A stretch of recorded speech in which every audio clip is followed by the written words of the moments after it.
Nice, no friend. Bab 1. Nggak enak banget. Wira Darmadi sedang mengunyah sesuap tiwul. Kemudian, dia meletakkan sendoknya karena merasa seperti makan gula saja. Sekarang dia akan menamparkan siapapun yang berani memberitahunya bahwa melewati dimensi adalah hal bagus. Wira sudah melewati dimensi ke kerajaan Nuala yang mirip dengan kerajaan Atrana kuno. Pemilik tubuh sebelumnya berasal dari keluarga kaya. Sewaktu orang tuanya masih hidup, dia selalu sarapan bubur. Makan siangnya adalah nasi dengan lauk, sedangkan makan malamnya adalah mie gandum dan roti pipih. Berhubung harus bersekolah di ibu kota provinsi, dia baru pulang ke rumah setiap 10 hari sekali. Pada saat itu, dia pun bisa memuaskan nafsu makannya. Rakyat biasa pada umumnya hanya makan sehari 2 kali. Makanan mereka juga hanyalah bubur atau tiwul karena mereka tidak sanggup membeli daging. Hanya pada saat tahun baru dan punya uang berlebih, mereka baru bisa menikmati daging. Biasanya, hanya orang kaya, bangsawan atau pejabat yang bisa menikmati mie dan nasi. Saat memikirkan ayam, ikan, daging dan telur yang disia-siakan di dunia, Wira pun menjadi kesal. Wira sedang tenggelam dalam pikirannya. Tiba-tiba, terdengar suara seseorang yang terdengar ketakutan. "Suamiku, maaf, kita sudah kehabisan beras. Cendekiawan sepertimu jadi harus makan tiwul padahal baru sembuh." Saat melihat gadis cantik yang berdiri dengan takut di depan kamarnya, mata Wira langsung berbinar. Gadis yang anggun dan cantik itu terlihat berusia sekitar 17-18 tahun. Perawakannya tinggi dan langsing, tingginya mungkin mencapai 1,7 meter. Dia mengenakan baju merah yang dipadu dengan rok hijau dan sepatu kain bercorak. Pakaiannya sangat sederhana, wajahnya juga tidak dirias. Namun, dia terlihat sangat cantik dan juga lembut.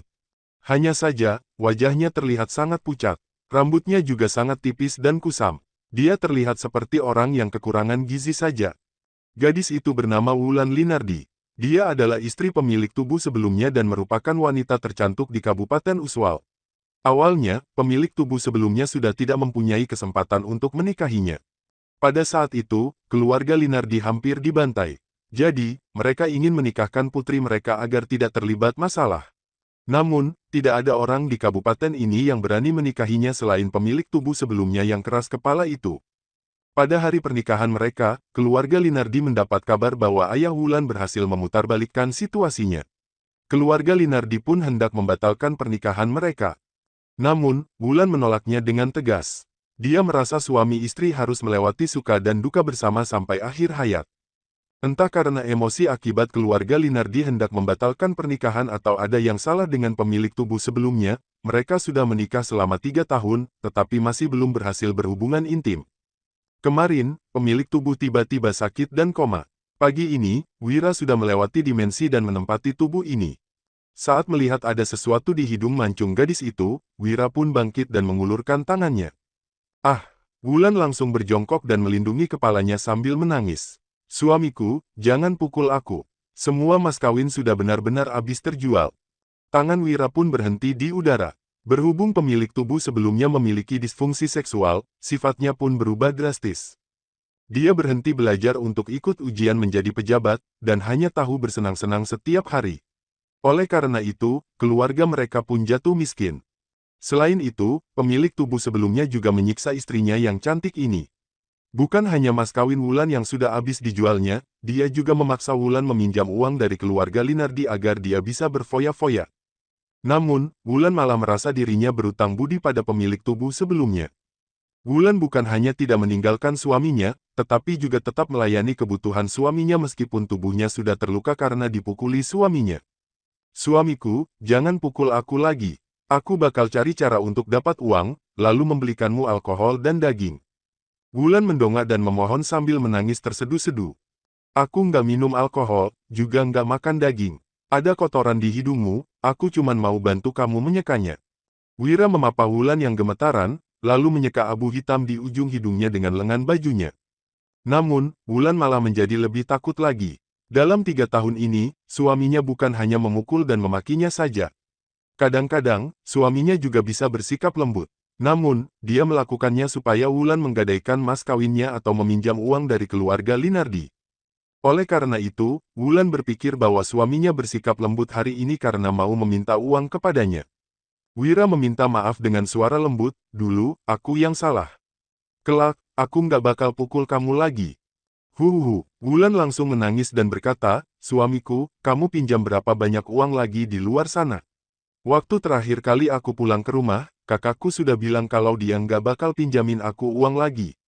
Wira tersenyum masam, aku nggak pinjam uang dari luar. Aku juga nggak bakal suruh kamu pulang untuk pinjam uang lagi. Wulan tidak sepenuhnya percaya pada kata-kata Wira. Serius? Wira mengangguk. Percayalah padaku, gadis sebaik ini sangat sulit dicari, kenapa pemilik tubuh sebelumnya tidak menghargainya? Aku bakal percaya sama kamu sekali lagi, jawab Wulan dengan takut. Setiap kali dia percaya pada kata-kata manis suaminya, dia selalu terluka lebih dalam lagi. Wulan berharap semoga kali ini dia benar-benar bisa mempercayai suaminya. Brak, pintu kayu rumah mereka tiba-tiba didobrak. Seorang pria parubaya berjalan masuk. Pria itu bertopi hitam, mengenakan pakaian hitam yang dipadu dengan ikat pinggang merah dan sepatu bot kain. Saat melihat Wulan, mata pria parubaya itu langsung berbinar. Setelah itu, dia melirik tuil yang ada di meja dan berkata sambil tersenyum, wah, Tuan Wira, kamu sudah bosan makan nasi, ya? Benar juga, kalau makan nasi sehari 3 kali, kamu juga bakal susah buang air besar karena terlalu nggak berserat. Di zaman dahulu, sanggup makan nasi sudah merupakan hal yang sangat dibanggakan. Wira merasa pria parubaya itu tidak asing, tetapi dia tidak bisa mengingat apa hubungan pria ini dengan pemilik tubuh sebelumnya. Pak Budi, kalau mau pamer kekayaan, balik saja ke Dusun Silali. Jangan pamer di Dusun Darmadi. Wulan berdiri di depan Wira dengan ekspresi galak, seolah-olah mau melindunginya. Setelah mendengar namanya, Wira pun teringat siapa pria ini. Budi Silali adalah seorang pejabat kecil di ibu kota provinsi.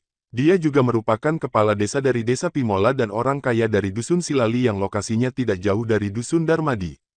Dia bertanggung jawab atas pajak penghasilan, pajak tanah dan pajak lain-lain penduduk desa Pimola. Dia juga punya kerja sampingan sebagai rentenir. Budi akan pergi ke rumah siapapun yang anggota keluarganya sakit dan tidak bisa membayar pajak, lalu meminjamkan uang kepada mereka.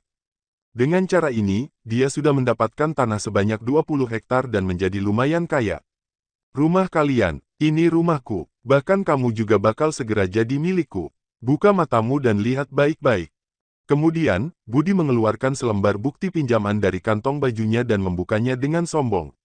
Wira Darmadi, pelajar dari Dusun Darmadi meminjam uang dari Budi Silali dari Dusun Silali sebesar 30.000 gabak. Dalam 1 bulan, Wira akan membayar utang beserta bunga sebanyak 40.000 gabak. Jaminannya adalah tempat tinggal, setengah hektar tanah di sebelah timur desa dan Wulan Linardi, istrinya. Setelah melihat cap jarinya, beberapa ingatan pun muncul di benak Wira. Wira pun langsung murka. Pemilik tubuh sebelumnya pernah mabuk dan ditarik Budi pergi berjudi di ibu kota provinsi. Setelah kalah telak, dia pun membuat perjanjian ini. Baru saja Wira bersumpah pada Wulan, perbuatan keji pemilik tubuh sebelumnya sudah terbongkar lagi. Penduduk Provinsi Jawali sangat miskin. Seorang buruh paling banyak juga hanya akan menghasilkan 3-4 gabak sehari. Untuk membayar utang 30.000 gabak tanpa bunga, seorang buruh juga harus bekerja paling sedikit 3 tahun. Itu masih belum termasuk biaya kehidupan, biaya pajak yang tinggi dan kerja rodi. Bahkan Wira yang punya gelar doktor di bidang teknik mesin dan teknik material pun kewalahan untuk menghasilkan uang sebanyak itu. Budi menatap Wulan dengan penuh hasrat dan berkata, cantik, kalau kamu ikut aku jamin kamu bakal hidup enak. Kamu nggak perlu hidup menderita lagi dengan si pemboros ini. Wulan menoleh ke arah Wira, air mata sudah membasahi pipinya dan menetes ke lantai. Ternyata dia memang salah karena sudah mempercayai suaminya. Wulan bisa menerima penyiksaan apapun dari suaminya, tetapi dia tidak menyangka suaminya akan menggunakan dirinya sebagai jaminan. Pada saat ini, hatinya benar-benar hancur. Wira tidak tahu harus bagaimana menghibur Wulan. Dia pun menatap Budi yang sombong dan berkata, bawa pergi surat perjanjianmu itu. Brengsek, kamu nggak mau bayar utang. Budi langsung murka, aku bisa pulang ke Dusun Silali dan suruh ratusan orang untuk datang dan memukulmu sampai cacat. Pemimpin daerah juga bakal kasih aku rumah, tanah dan istrimu padaku. Sudah ada bukti masih berani mengelak. Kamu sudah bosan hidup, ya? Wulan menarik lengan baju Wira dan berkata, suamiku, kita harus bayar utang. Aku bakal pulang ke rumah untuk pinjam uang. Jika tidak membayar utang, suaminya akan ditarik ke pengadilan daerah dan dipukul. Wulan, kamu nggak perlu pinjam uang sama keluargamu. Aku bisa selesaikan masalah ini. Wira tertegun sejenak. Dia tidak menyangka Wulan masih bersedia membantu pemilik tubuh sebelumnya padahal dirinya sudah digunakan sebagai jaminan. Budi menatap Wira tatapan meremehkan. Kamu cuma tahu foya-foya, gimana kamu mau selesaikan masalah ini? Kalau kamu nggak bayar 40.000 gabat itu hari ini, aku nggak bakal pergi. Wira menunjuk ke tanggal surat perjanjian dibuat dan berkata, buka matamu lebar-lebar. Memangnya sudah sebulan. Budi langsung terkejut. Dia datang menagih utang karena mendapat kabar bahwa Wira sakit keras. Begitu mereka ribut, dia pun lupa bahwa masih tersisa 3 hari sebelum Wira harus membayar utang. Budi pun menjawab dengan kesal, aku nggak percaya kamu bisa dapat 40.000 gabat dalam 3 hari. Bab 2. Wira bertanya balik, gimana kalau bisa? Budi langsung menunjukkan ekspresi licik. Kalau kamu bisa, aku nggak bakal terima bunganya. Tapi kalau nggak bisa, kamu harus jual diri untuk jadi budakku. Gimana? Wulan langsung terkejut dan mencegahnya. Suamiku, kamu nggak boleh setuju. Budi sangat licik. Dia ingin Wira menjual diri menjadi budaknya. Namun, William sudah murka. Dia pun menuliskan 2 surat perjanjian dan mengeluarkan tinta merah. Cepat tanda tangan. Oke, setelah tanda tangan dan menempelkan cap jari, Budi pun pergi dengan puas. Budi yakin dengan koneksi dan karakter Wira selama ini, dia tidak mungkin bisa menghasilkan 40.000 gabat dalam 3 hari. Meskipun keluarga Wulan kaya, mereka tidak mungkin meminjamkan uang kepada Wira. Sebab, mereka ingin Wulan meninggalkan Wira. Dengan taruhan ini, Budi bukan hanya bisa mendapatkan budak muda, tetapi juga bisa menjualnya dan mendapatkan puluhan ribu gabak lagi. Selain itu, dia juga sudah selangkah lebih dekat untuk mengumpulkan 70 hektar tanah. Di dalam rumah, sepasang suami istri itu saling memandang. Wira ingin menghibur Wulan, tetapi Wulan malah langsung menyeka air matanya dan masuk ke dalam kamar. Wira tahu Wulan sudah terluka. Suamiku. Tidak lama kemudian, Wulan berlari keluar dari kamarnya. Dia membuka sebuah tas kecil dengan ekspresi tidak rela dan berkata, ayo kita pergi ke ibu kota provinsi untuk gadai gelang ini. Abis itu, aku bakal mohon ke kakak untuk pinjamkan kita uang. Kita pasti bisa kumpulkan 40.000 gabak. Wira menggeleng. Aku saja yang cari cara untuk dapatkan 40.000 gabak ini. Gelang giok putih ini adalah warisan dari Ibu Wulan. Pemilik tubuh sebelumnya sudah pernah memukul Wulan hingga batuk darah demi gelang ini, tetapi Wulan tetap tidak mengeluarkannya. Hari ini, Wulan malah mengeluarkannya untuk membayar utang pemilik tubuh sebelumnya. Wulan langsung terisak. Kamu punya cara apa? Jumlahnya 40.000 gabak, bukan 400 gabak. Wira pun langsung mencari ingatan pemilik tubuh sebelumnya. Aku pikir dulu. Bagi para petani, 40.000 gabak adalah utang yang tidak mungkin bisa dibayar seumur hidup mereka. Namun, Wira mempunyai gelar doktor di bidang teknik mesin dan teknik material. Selain itu, dia juga memiliki pengalaman dan pengetahuan yang melampaui orang-orang di era ini. Dulu, aku nggak kasih gelang ini ke kamu karena gelang ini adalah peninggalan ibu. Wulan lanjut terisak, tapi kamu sudah nggak punya jalan keluar. Aku nggak bisa biarkan kamu menjual diri menjadi budak. Hidup seorang budak sangat sulit dan bahkan nggak sebagus gelandangan. Di kerajaan Nuala, masyarakat dibagi dalam beberapa golongan. Orang yang tidak mempunyai rumah maupun tanah akan dianggap gelandangan oleh pemerintah.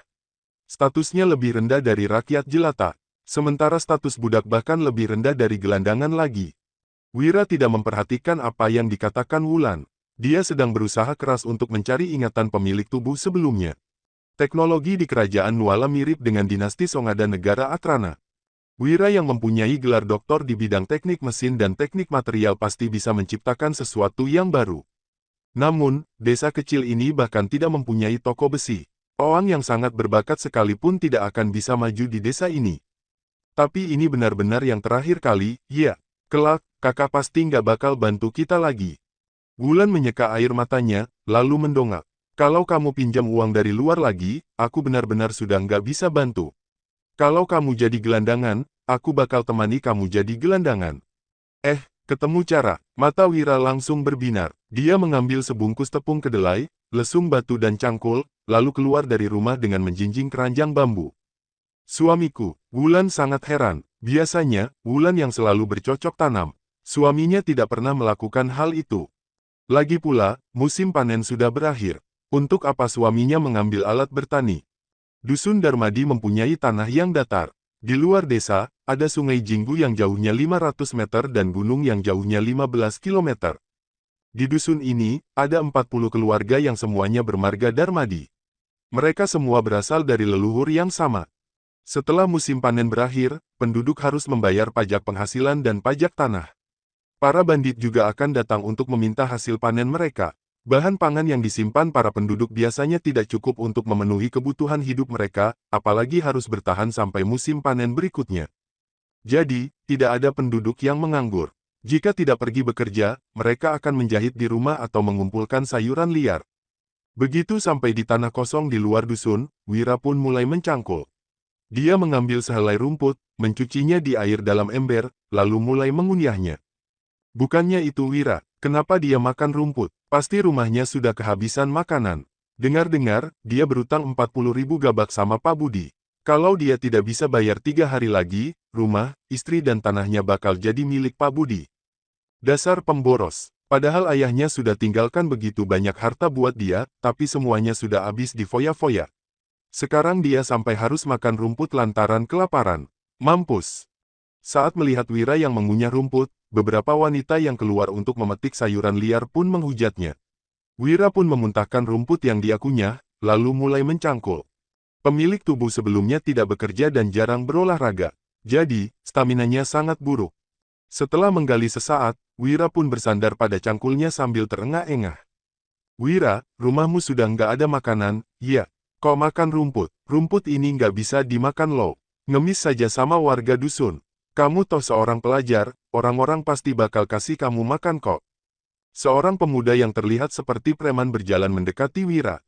Pakaiannya terlihat kotor, sepatu kainnya juga sudah robek. Dia menatap Wira sambil melipat tangannya di depan dada. Sony, bantu aku gali rumput ini dulu. Nanti aku pasti bagi hasilnya ke kamu. Wira memohon dengan terengah-engah. Sony Darmadi adalah gelandangan di dusun mereka. Dia tidak bekerja dan hanya suka berkeliaran. Dulu, asalkan bertemu dengan pemilik tubuh sebelumnya, Sony selalu menyanjungnya. Bagaimanapun juga, pemilik tubuh sebelumnya adalah seorang pelajar yang mungkin menjadi pejabat. Sejak pemilik tubuh sebelumnya jatuh miskin, Sony bukan hanya tidak menyanjungnya lagi, tetapi malah mengejeknya. Setelah mendengar permintaan Wira, Sony langsung memelototinya. Asal kamu tahu, aku nggak bakal kelaparan kemanapun aku pergi. Memangnya aku perlu dikasihanimu? Yang mau kubagi kasih kamu itu bukan rumputnya. Jika bukan karena badannya terlalu lelah, Wira juga tidak ingin menghiraukan Sony. Sony memang tidak akan kelaparan karena dia sangat tidak tahu malu. Kamu nggak perlu jelasin lagi. Aku tahu situasimu, kok. Jangan gali lagi, pergi saja ke rumah mertuamu dan minta maaf. Sebenarnya, harga diri itu bukan apa-apa. Kalau sudah jadi gelandangan, kamu bakal nyesal. Sony yang sudah berpengalaman memberi nasihat kepada Wira. Melihat Sony yang tidak mau membantunya, Wira pun tidak menghiraukannya lagi dan terus menggali. Berhubung Wira tidak mau mendengar nasihatnya, Sony juga langsung pergi. Sebelum pergi, dia berkata, kalau nggak mau dengar nasihat orang, yang rugi juga kamu sendiri. Wira, rumput itu nggak bisa dimakan. Ayo ikut aku kasih kamu sedikit makanan dulu. Saat menjelang siang, seorang pria parubaya menghampiri Wira. Pria ini berperawakan tinggi dan kurus. Dia mengenakan baju lengan pendek dan bertelanjang kaki. Matanya memancarkan keramahan. Wira menggeleng sambil tersenyum. Paman Hasan, aku gali rumput ini bukan untuk makan. Hasan Darmadi dulunya bernama Wasan Darmadi. Dia mengubah namanya setelah masuk militer. 5 tahun yang lalu, dia sudah kembali dari militer. Hasan juga merupakan kerabat jauh Wira. Sebelum masuk militer, Hasan sudah mempunyai 2 putra. Sepulang dari militer, mereka dikaruniai 3 putri lagi. Berhubung tanah rumah mereka tidak cukup besar, Hasan menyewa 2 hektar tanah lagi untuk bertani. Keuangan mereka juga tidak terlalu bagus. Jika Wira menerima pemberian Hasan, keluarga Hasan akan jadi kekurangan. Memangnya kenapa kalau makan rumput? Semua senior di dusun juga pernah hidup susah, ujar Hasan. Hasan mengira Wira malu untuk mengakui bahwa keluarga mereka sudah kehabisan makanan karena dia adalah seorang pelajar. Wira pun menjawab sambil tersenyum, Paman Hasan, tenagaku sudah habis. Boleh bantu aku gali bentar enggak? Kamu lemah banget, cuman gali rumput ini saja sudah begitu capek. Kamu harus banyak olahraga, ucap Hasan sambil menggeleng. Kemudian, dia meraih cangkul Wira dan mulai menggali. 1 jam kemudian, sebidang besar tanah sudah kosong karena digali. Ember dan keranjang bambu Wira juga sudah terisi penuh dengan rumput. Wira langsung kegirangan. Dulu, anak ini cuma tahu foya-foya. Sekarang sudah miskin, rumput pun jadi kayak harta. Hasan menatap Wira dengan kasihan, lalu meletakkan cangkulnya dan pergi. Bab 3. Pekerjaan yang tersisa sudah tidak terlalu sulit. Wira hanya perlu membersihkan rumputnya, lalu menghaluskannya dalam lesung batu. Setelah bekerja hingga seluruh badannya sakit, Wira baru mengumpulkan seember rumput yang sudah dihaluskan. Dia pun menjinjing ember itu sampai ke sungai Jinggu sambil sesekali beristirahat selama perjalanan. Wira memilih tempat yang ada banyak ikan, lalu menabur tepung kedelai ke dalam sungai.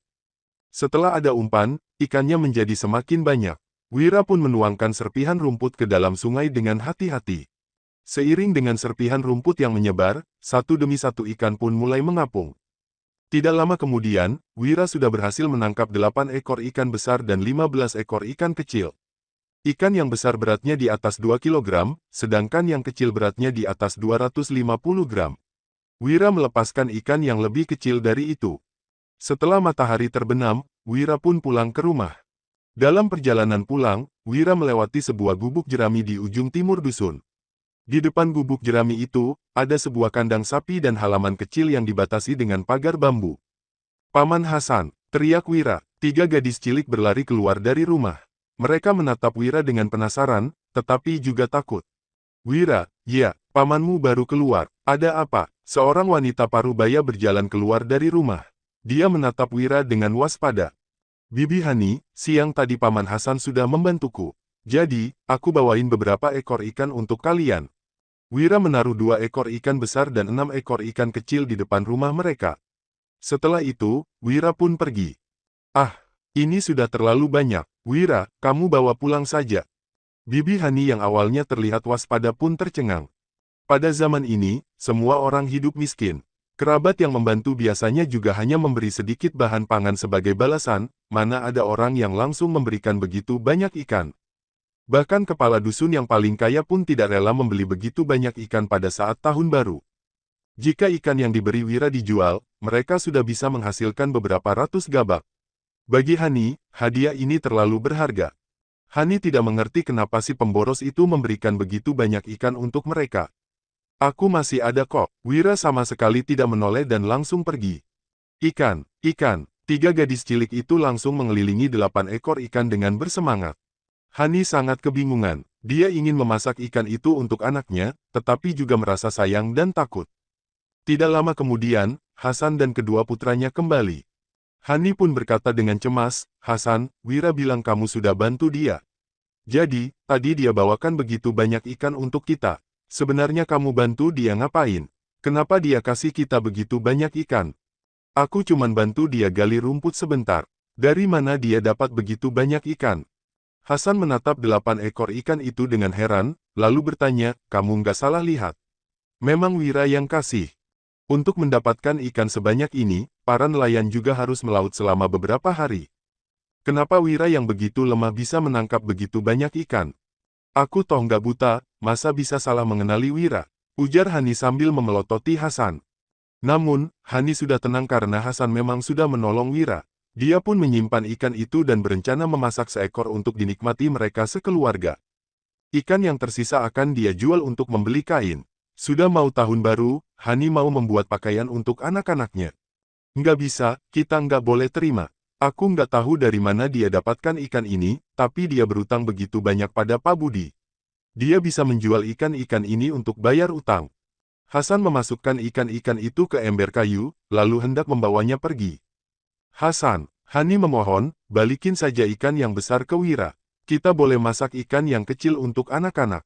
Mereka sudah lama nggak makan daging. Lagian, ikan kecil juga nggak begitu bernilai." Saat melihat kelima anaknya yang menelan ludah, Hasan pun meninggalkan 6 ikan kecil dan membawa 2 ikan besar itu pergi. "Paman Hasan, dari mana kamu tangkap ikan sebesar itu?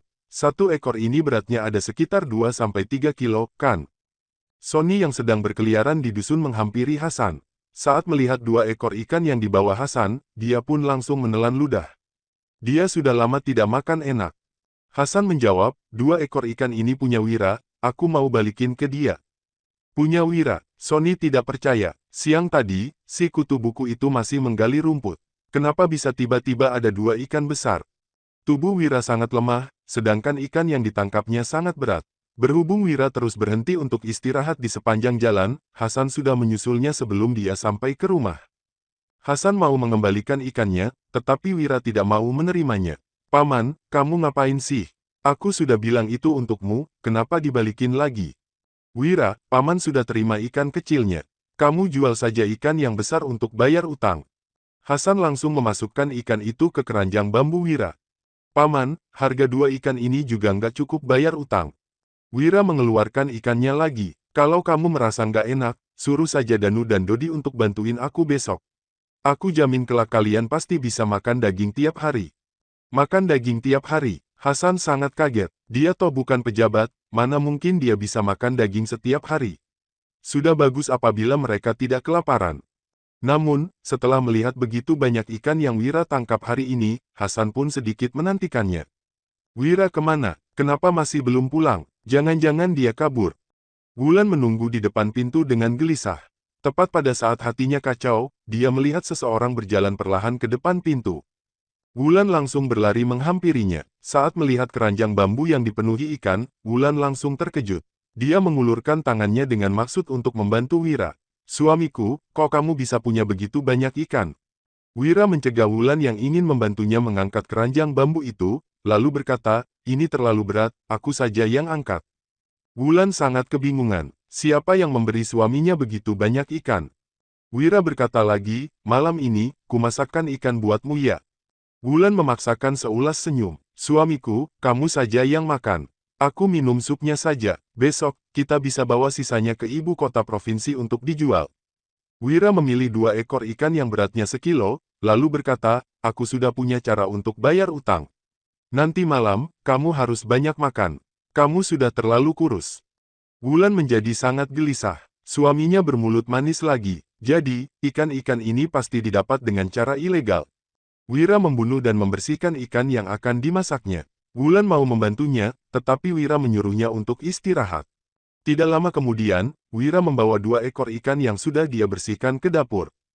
Namanya saja dapur, sebenarnya tempat ini hanyalah sebuah gubuk jerami yang diisi dengan kayu bakar, panci dan tungku api. Di dalam sebuah lemari kayu, terdapat 2 stoples yang berisi minyak dan garam kasar.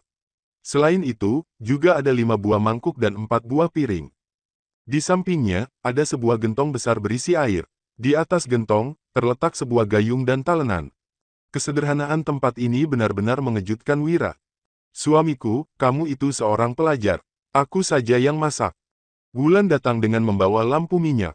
Dapur yang tadinya gelap pun menjadi sedikit lebih terang. Nggak masalah, aku cuman mau cepat-cepat makan. Ayo nyalakan apinya. Wulan pun memanaskan pancinya. Kemudian, Wira menuangkan 2 sendok besar minyak ke dalam panci. Suamiku, minyaknya terlalu banyak. Kalau begitu, minyak kita bakal cepat habis. Wulan sangat menyayangkan minyak yang digunakan Wira. 2 sendok besar minyak sudah cukup digunakan untuk setengah bulan. Kalau mau goreng ikan, minyaknya harus banyak. Gimana kalau gosong? Wira memasukkan kedua ekor ikan itu ke dalam panci. Suara gemericik begitu ikan masuk ke minyak panas pun terdengar. Aroma menggoreng ikan langsung menyerbak ke udara. Gluk, Wulan langsung menelan ludahnya. Aroma ikan goreng yang harum juga menyerbak keluar dari dapur. Ikan. Keluarga Wira makan ikan. Makanan mereka bahkan lebih enak dari makanan kita waktu tahun baru. Harum banget. Mereka pasti pakai banyak minyak. Dia sudah berutang begitu banyak, kenapa masih berani makan ikan? Mana pakai begitu banyak minyak lagi? Dia memang boros banget. Saat mencium aroma ikan goreng yang harum, para penduduk yang melewati rumah Wira pun terlena. Sony datang ke rumah Wira untuk mengecek apa yang dimakan Wira. Begitu mencium aroma yang harum, Sony pun kehilangan selera untuk memakan tiwul di piringnya.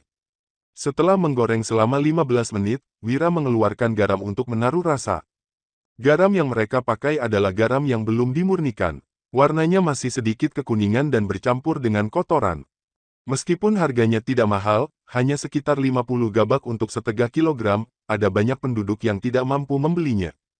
Setelah ikannya matang, Wira menaruhnya ke piring, lalu menaburkan sedikit serpihan sayuran liar. Kemudian, dia membawanya ke meja makan. Wira meletakkan sebuah piring berisi ikan di hadapan Wulan, lalu berkata, cepat makan. Nanti nggak enak kalau sudah dingin. Kruyuk, Wulan sebenarnya sudah lapar, tetapi dia tetap tidak menyentuh ikan itu. Dia malah bertanya dengan berlinang air mata, suamiku, jujurlah padaku. Dari mana kamu dapat ikannya?